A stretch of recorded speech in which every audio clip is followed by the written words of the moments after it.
गेले म्हणतात ना 5 महिने लागले ह्या रुटीन परत येईपर्यंत आणि आज लकीली होंडानी राईड अरेंज केली होती.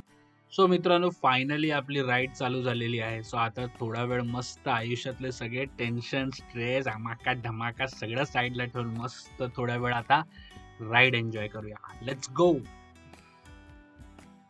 नमस्कार मित्रांनो, कशा आहात तुम्ही सगळे आनंदी राहा, हसत खेळत राहा आणि फिरत राहा. आणि रायडर मित्रांनो, गरमी आहे तर गरमीत राईड करत असाल तर थोडीशी काळजी घ्या. तर मित्रांनो, गेले म्हणतात ना 5 महिने लागले ह्या रुटीन परत येईपर्यंत आणि आज लकीली होंडानी राईड अरेंज केली होती, ती पण अलिबागपर्यंत. सो आज खूप वेळेनंतर खूप लांब असं, आता खरं म्हणजे मी म्हणतात ना एवढे राईड केलेत पण आज अलिबाग बाईकनी जाणार म्हटलं म्हणजे एवढं लांब असं वाटतंय ना. आणि म्हणजे म्हणतात ना जॅकेट अंगावरती घातल्यावरती म्हणजे एक वेळ असा होता ना की सवय वाटायची की अरे संडे आला राईड. तुम्हाला मागे आवाज येत असेल बाईक्सचा. सो फायनली एवढ्या महिन्यानंतर माझी बाईक रायडिंग स्टाईलमध्ये पूर्ण रेडी आहे. गोप्रो गाडीवरती लागलाय भाई, किती महिन्यानंतर हे सगळं लागलं आहे. सो मित्रांनो, ॲज अ मिडल क्लास या सिच्युएशनमध्ये एक गोष्ट शिकता आली की म्हणजे म्हणतात ना बजेट जर हल्ला ना मित्रांनो तर खूप मोठा प्रॉब्लेम होतो. आणि म्हणजे म्हणतात ना असं मोठेपणा किंवा असं हे नाही, पण पैसे लागतात मित्रांनो. पैशांची गरज सगळ्यांना आहे. पैशाचं सोंग घेता नाही येत. पैसा पाहिजे म्हणजे हां ठीक आहे, आता हे व्लॉगिंग वगैरे थोडा एक्स्ट्रा करिक्युलर ॲक्टिव्हिटी झाली पण ठीक आहे ना मित्रांनो. आपण एक म्हणतात ना आजचा दिवस गेलेला येणार नाही. ही दुनिया जग आपल्याला जगायचं आहे, फिरायचं आहे, बघायचं आहे. तेवढं तरी म्हणजे एवढं त्याच्यासाठी तरी मित्रांनो थोडंसं खर्च करायला पाहिजे. आजचं जसं काय खूप मोठे आपले हाऊस माऊस नाही आहे, पण ही हाऊस माऊस करत असताना, ही मजा तुमच्यापर्यंत पोहोचत असताना, हे सगळं जर्नी करत असताना काहीतरी अप्स अँड डाऊन झाले म्हणतात ना. एक वेळ तर लिटरली इतकं खालपर्यंत होतो की मला वाटत नव्हतं की मी परत पूर्ण ब्लॉगिंग करे येईपर्यंत.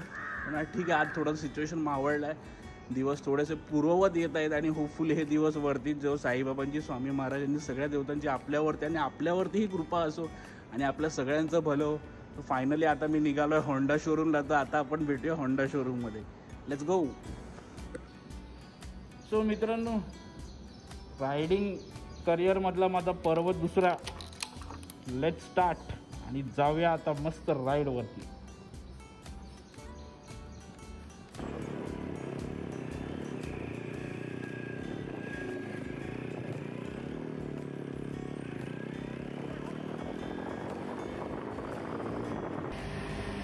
सो मित्रांनो, ते आहे आपलं ठाण्याचं पाचपकाडीचं, ठाणे नगरपालिकेचं हेड ऑफिस.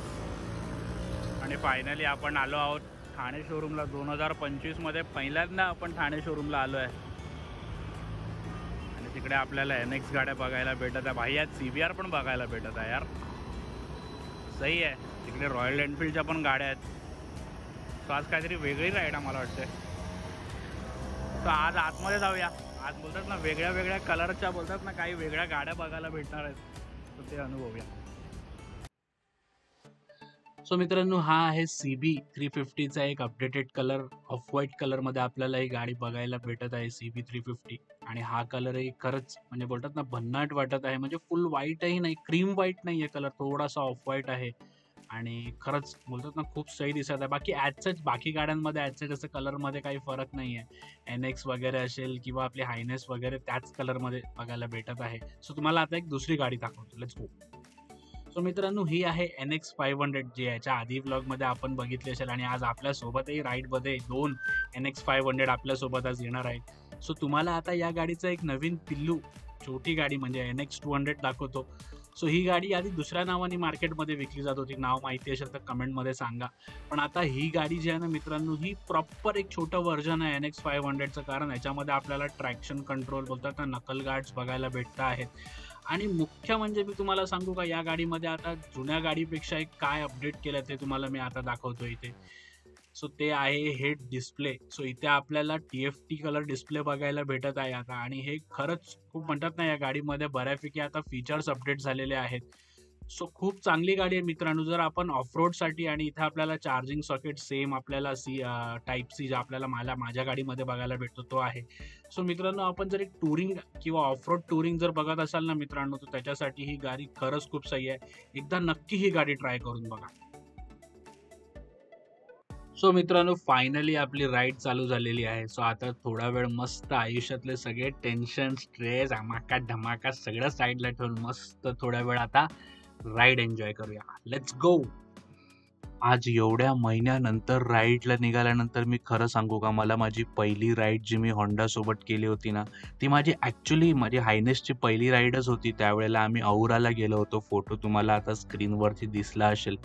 त्यावेळेला जी एक फिलिंग आली होती ना, की भाई म्हणजे म्हणतात ना, एवढ्या सगळ्या Hondaच्या गाड्या आणि सगळे जॅकेट वगैरे घालून रायडर्स वगैरे, भाई तो दिवस आहे ना, मी आजपर्यंत नाही म्हणजे म्हणतात ना, कुठेतरी मनामध्ये तो दिवस आजही होता आणि आज तो दिवस खरंच मला आठवत आहे. आता सेम तेच सिच्युएशन आहे.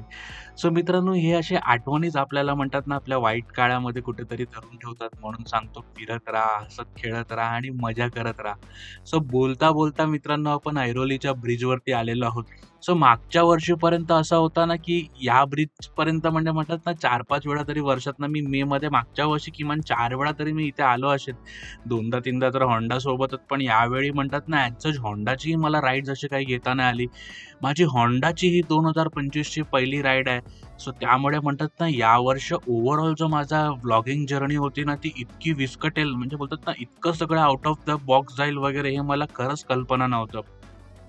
मागच्या वर्षापर्यंत जो पेस पकडला होता किंवा एकंदरीत जे रायडिंग्स मी करत होतो ना, त्यानंतर सडनली म्हणजे म्हणतात ना, की ठीक आहे काही डिसिजन्स माझ्यातर्फेच घेतले असतात. म्हणजे असं कुठेतरी एकदम आउट ऑफ द बॉक्स काही असं घडत नाही. आपलेच काही निर्णय चुकतात, पण निर्णय घेताना म्हणजे म्हणतात ना, सगळ्या गोष्टी आपल्या हातात नसतात. पण असो ठीक आहे, आता वाईट दिवस थोडेसे मावळत आहेत आणि पुन्हा म्हणजे म्हणतात ना, आज मी या मार्गावरती आपल्या सगळ्या भावांसोबत आहे. तर भाई खरंच खूप बरं वाटतंय. तो आता थोड्या वेळ आधी हा ऐरोलीवाला पॅच क्रॉस करतो आणि मग आता आपण भेटूया आपल्या पारंपरिक म्हणजे अख्ख्या रायडिंग कम्युनिटीच्या मुंबईच्या पारंपरिक स्पॉट ते म्हणजे कळंबोली नाक्याला. सो मित्रांनो, प्रवासाचा एक अतिमहत्त्वाचा टप्पा तो म्हणजे कळंबोलीला आपण आलो आहे मॅकटीला आणि मागे आता तुम्हाला दाखवतो तिकडनं आपला एक्सप्रेस हायवे चालू होतो. आता पारंपरिक स्टॉप नंतर आपला थोड्या वेळाने राईड चालू होईल. सो आता इथे आपल्या राईडचे जे वयस्कर मंडळी आहेत ते आता यायचे ते दाखवतो मी तुम्हाला कोण आहेत ते. खूप वयस्कर आजोबा आहेत म्हणजे आजोबाच त्यांना म्हणू शकतो. ते आणि त्यांची वाईफपर्यंत राईड करत येतात. आता इथे वाजले आपल्याला किती 8:45 झालेले आहेत, 9ला 15 मिनटं आणि इकडनं आता नेक्स्ट स्टॉप आपला जोशी वडेवाला. सो फायनली आपली राईड इकडनं चालू झालेली आहे आणि आपल्याला आता दिसत आहे ती थार रॉक्स. सो 2025मध्ये माझी आणि अनेक भारतांची ती आता एक नवीन क्रश बनली आहे गाडी. आणि 5 डोअर जी आहे ना ती थोडीशी म्हणजे म्हणतात ना व्हॅल्यू आहे. 3 डोअर तर अगदीच युजलेस होती. आणि आज इथे मित्रांनो आता मे महिन्यामध्ये शिवनेरी असतील व इतर साऱ्या गाड्या असतील, प्रायव्हेट गाड्या असतील, लक्झरी वगैरे. सो भरपूर लोक आता या सीझनमध्ये आपल्या गावी निघाले आहेत. आणि कोकणात जाणाऱ्या सुद्धा काही आता लक्झरी गाड्या असतात जे वाया कोल्हापूर वगैरे सातारा करून जातात, त्यासुद्धा आपल्याला आता या मार्गाने जायला भेटतात.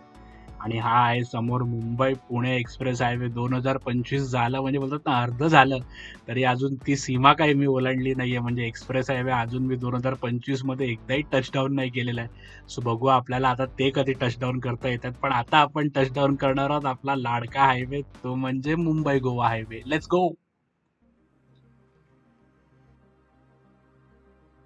सो मित्रांनो, फायनली आपण फळसबे फाट्यावरनं कनेक्ट होणार आहोत आपल्या लाडक्या NH66 म्हणजे मुंबई गोवा हायवेला.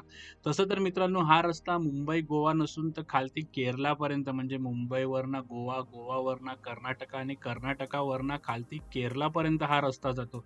म्हणजे हा रस्ता जर आपण सरळ म्हणजे याच रस्त्यावर जर्नी कंटिन्यू केली तर आपण भारताच्या शेवटच्या राज्यापर्यंत खालची दक्षिणेतल्या आपण तिथपर्यंत पोहोचतो. पण या एवढ्या मोठ्या जर्नीमध्ये जो सगळ्यात दळभद्री रस्ता आहे ना मित्रांनो, हा आपल्यात पदरी पडला. हा रस्ता मी गोकर्णापर्यंत गेलेलो आहे. म्हणजे कर्नाटक राज्यातला रस्ता असो किंवा गोवा राज्यातला रस्ता असो, तिथला NH66 ना भाई हा एक वेगळाच विषय आहे. आणि आपल्या पदरी जो पडलेला NH66 आहे ना भाई, तो एक वेगळाच विषय आहे. म्हणजे म्हणतात ना आपले श्रीराम 14 वर्ष वनवास भोगून आले आणि आपल्या पदरी कुठेतरी म्हणतात ना गेली 14 वर्ष. हे एक त्रास प्रत्येक कोकणी माणसाच्या म्हणजे अगदी इथून पेणपासून ते खालती मी तुम्हाला सांगतो राजापूरपर्यंत हा जो त्रास आहे हा सगळ्या आपल्या आयुष्यामध्ये आहे. म्हणजे अवघी 6-7 तासांच्या जर्नीसाठी आपल्याला एवढे आता बोलतात तास भोगावे लागतात, कधी कधी 14-14 तास लागतात. आणि आजचं माझं चांगलं आहे की भाई मला माणगावला वगैरे नाही जायचं, नाही तर माणगावचं सध्या सोशल मीडियावरती एवढं ट्रेंड आहे ना, ट्रॅफिक इतका भयानक आहे ना माणगावला. म्हणजे विचार करा ना, तिथल्या लोकल लोकांना सुद्धा त्रास आणि प्रवाशांनाही सुद्धा त्रास. आणि त्यातल्या त्यात माणगाव परिसरामध्ये सध्या आता जे ॲक्सिडेंटचा एक जो प्रमाण वाढलाय ना भाई, म्हणजे हा रस्ता खरंच भारताच्या रस्ता ह्याच्यामध्ये हा रस्ता आपलं नाव सोडून जाणार आहे. सो मित्रांनो, हा एक टोल नाका आणि मित्रांनो, हा टोल नाका बघितला ना की मी तुम्हाला सांगू शकतो की हा रस्ता लवकर तयार नाही होणार आहे. काय माहिती आहे? कारण मित्रांनो, हा रस्ता जर तयार होणार असला ना पूर्ण, तर मी तुम्हाला सांगतो सरकारने हा टोल म्हणतात ना रिपेअरिंग करून ह्याला वर्किंग कंडिशनमध्ये आणलं असतं. पण आता ज्या कंडिशनमध्ये हा टोल नाका आहे ना, त्याच्यावरनं एक गोष्ट नक्की सांगता येते की 2025 मध्ये तरी का हा रस्ता पूर्ण होत नाहीये. 2026 बघू. आता गणपतीमध्ये, आता पावसामध्ये या रस्त्याचे खरे रंग आपल्याला बघायला भेटतील.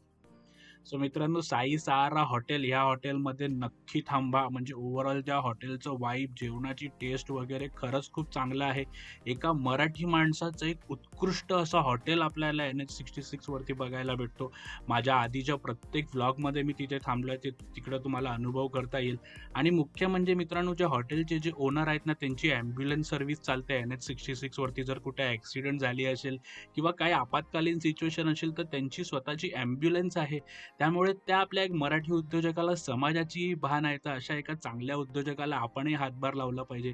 सो नक्की कधी आपण जर मुंबई गोवा हायवेला येईल ना, तर तिथे नक्की थांबा. सो मित्रांनो, आता मस्त तुम्हाला बोलतात ना, एक सुपला बाण शॉट, रॉकेट शॉटने आता आपण झुपकन जाऊया वडखळपर्यंत. लेट्स गो.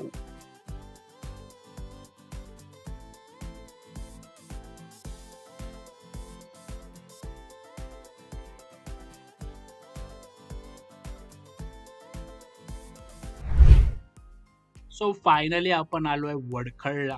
आणि गोवा हायवे सोडल्यावरती खालची परिस्थिती ही तशीच आहे. म्हणजे म्हणतात ना, हायवे तर आता कुठेतरी सुधारलाय. म्हणजे ठीक आहे, आपण ड्रायव्हेबल आहे ऍटलीस्ट इथपर्यंत तरी. पण आता खालती आल्यावरती ही परिस्थिती बघू शकता. दोन्ही साईडची जे ट्रॅफिक आहे हे एकाच साईडला चालू आहे. म्हणजे वरचा रस्ता तरी आपण म्हणू शकतो ना कधीतरी होईल चालू, पण हा कारचा रस्ता तर मी सांगतो 2026 मध्येही चालू होणार नाहीये. आणि याचं एक मी नक्की सांगतो, अलिबागचा जो आता मेन रोड आहे आपल्याला, जो आतमध्ये त्या नाक्यापर्यंत कनेक्ट करतो, तिथपर्यंत मी तुम्हाला 100% सांगतो हा आता आपल्याला रडवणार आहे. सो आधी मी एवढा हा ट्रॅफिकचा पॅच कव्हर करतो आणि मग आता तुम्हाला डायरेक्ट भेटतो जोशी वडेवाला इथे.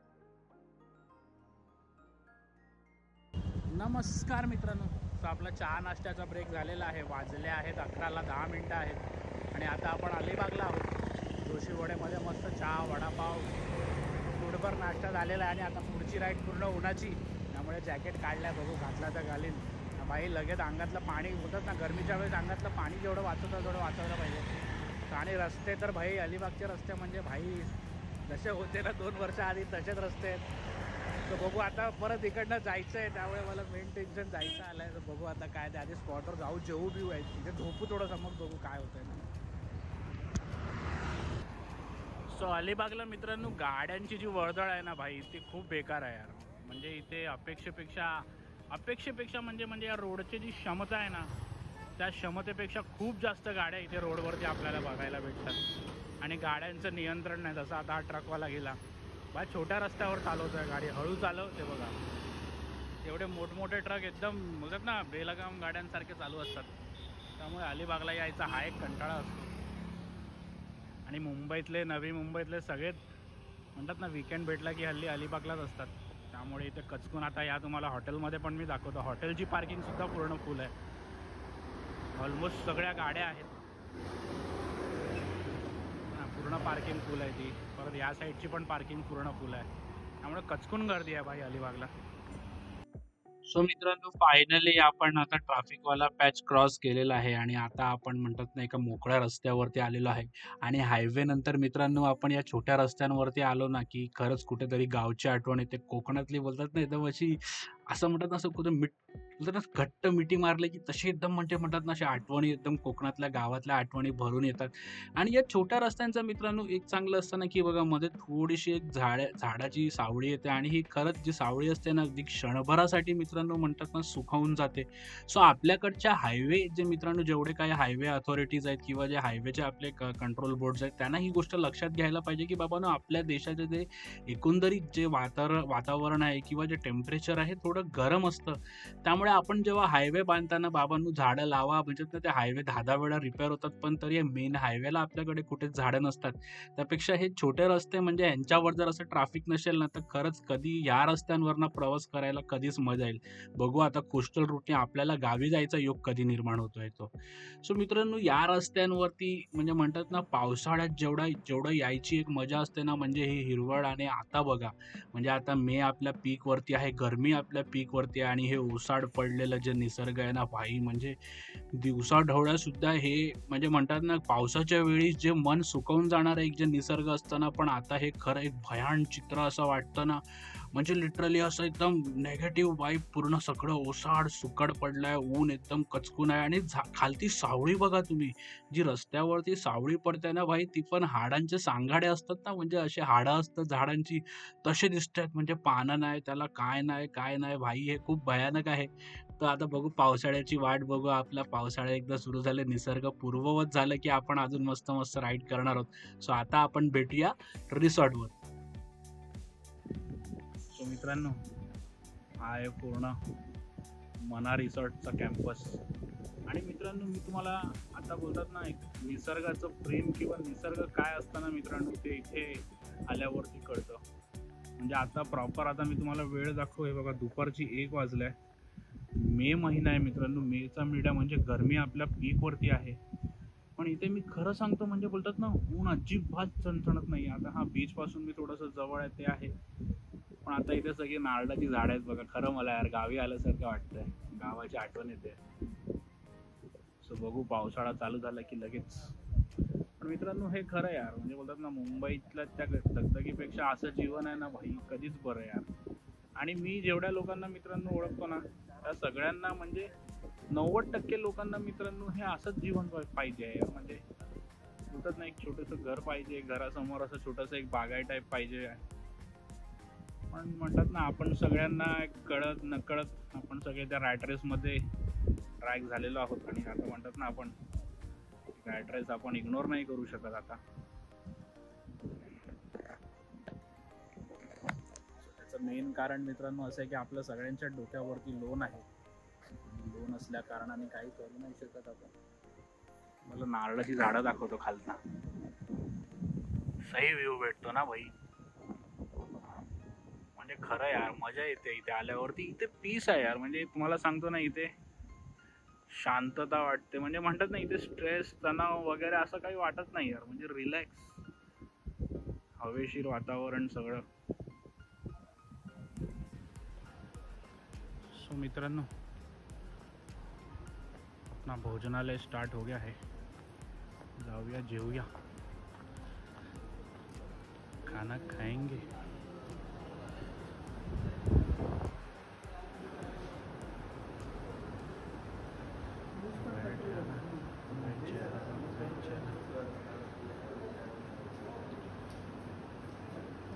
सो मित्रांनो, ही आहे मना रिसॉर्टची व्हेज थाली.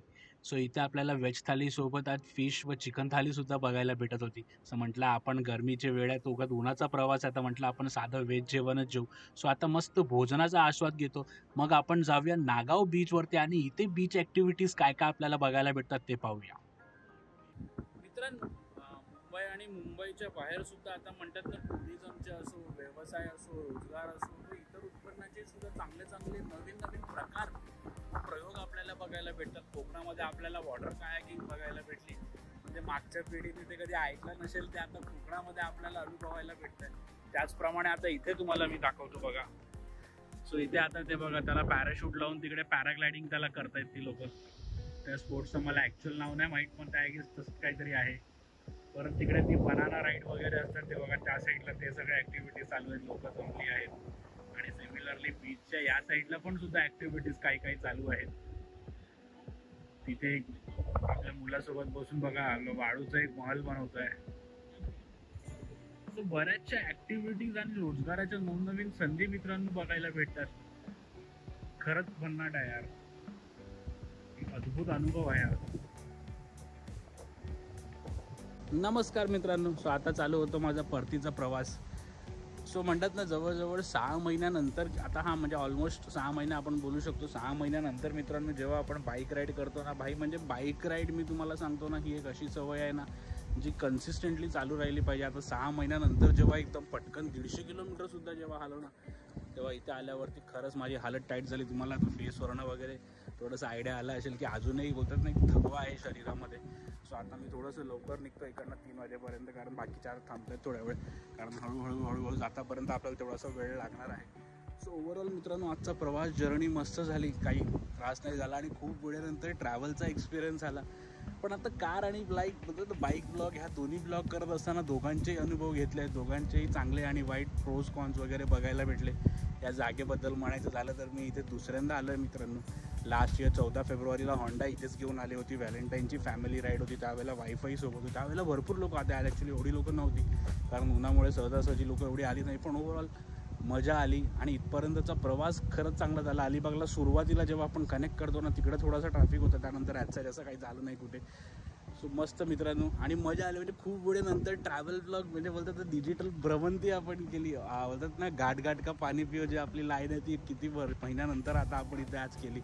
सो आता चालू करतो माझा परतीचा प्रवास. आता मध्ये अजून 1-2 मित्रांनो गाड्यांचे चांगले कंटेंट मी शूट केले, ते आता चॅनलवरती येतील. सो धन्यवाद मित्रांनो, चॅनलचे असेच कनेक्टेड राहा. आपलं प्रेम सहभाग असंच भेटूया पुढच्या ब्लॉगमध्ये.